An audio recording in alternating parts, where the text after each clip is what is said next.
Hello. ഇപ്പോൾ അനിയൻ നാട്ടിൽ നിന്ന് അയച്ചു തന്ന വീഡിയോ ആണ് ഈ കാണുന്നത്.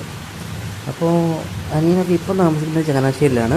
ഞങ്ങൾ നേരത്തെ താമസിച്ചുകൊണ്ടിരുന്നത് കുട്ടനാട്ടിലാണ്.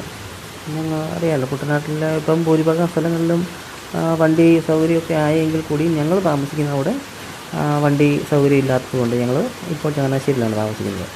അപ്പോൾ നമ്മൾ കാര്യം ശരിയാണ്, നമ്മൾ സൗകര്യം നോക്കി മാറി താമസിക്കുകയാണ് എങ്കിൽ കൂടിയും നമുക്ക് ഈ മഴ എന്ന് പറയുന്നത് രണ്ട് സ്ഥലത്തും രണ്ട് തോട്ടാണ്. ശരിക്കും പറഞ്ഞാൽ അവൻ വിളിച്ചിട്ട് പറയുകയാണ്, ഇവിടെ താമസിച്ചിട്ട് ഇപ്പോൾ എന്ത് ചെയ്യാനാണ്, ഒന്നുമില്ല, ചുമ്മാ അതേ മഴയെ നോക്കി ഇരിക്കാൻ, പുറത്തോട്ട് പോലും ഇറങ്ങാൻ പറ്റില്ല, അങ്ങനെ ഒരു ഇത്. പക്ഷേ നമ്മളിപ്പം കുട്ടനാട് പോലൊരു സെറ്റപ്പിൽ താമസിക്കുമ്പോൾ അങ്ങനെയല്ല. നമുക്കാണെങ്കിൽ വള്ളമുണ്ട് സ്വന്തമായിട്ട്, അപ്പം നമുക്ക് മീനെ പിടിക്കാൻ ഇറങ്ങാം, അങ്ങനെയുള്ള ചിന്തകളാണ്. അല്ലെങ്കിൽ എന്താ പറയുക, മോട്ടോർ കുഴി പോയി ചൂണ്ടയിടാം, അല്ലെങ്കിൽ അങ്ങനെയൊക്കെയുള്ള തോട്ടുകളാണ് വരിക.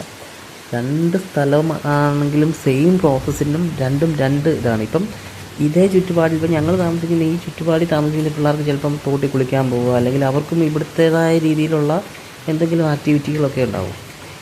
എന്തൊക്കെ തന്നെ പറഞ്ഞാലും ഞാൻ ആലോചിച്ചപ്പോഴത്തേക്കിനും സ്വന്തം നാട്ടിൽ, സ്വന്തം നമ്മൾ ജനിച്ചു വളർന്ന മണ്ണിൽ തന്നെ നമുക്ക് എന്താ പറയുക, കുട്ടിക്കാലം ചിലവഴിച്ച് അതേ സ്ഥലത്ത് നമുക്ക് ജീവിക്കാൻ കഴിയുക എന്ന് പറയുന്നത് ഒരു വലിയ കാര്യമല്ലേ.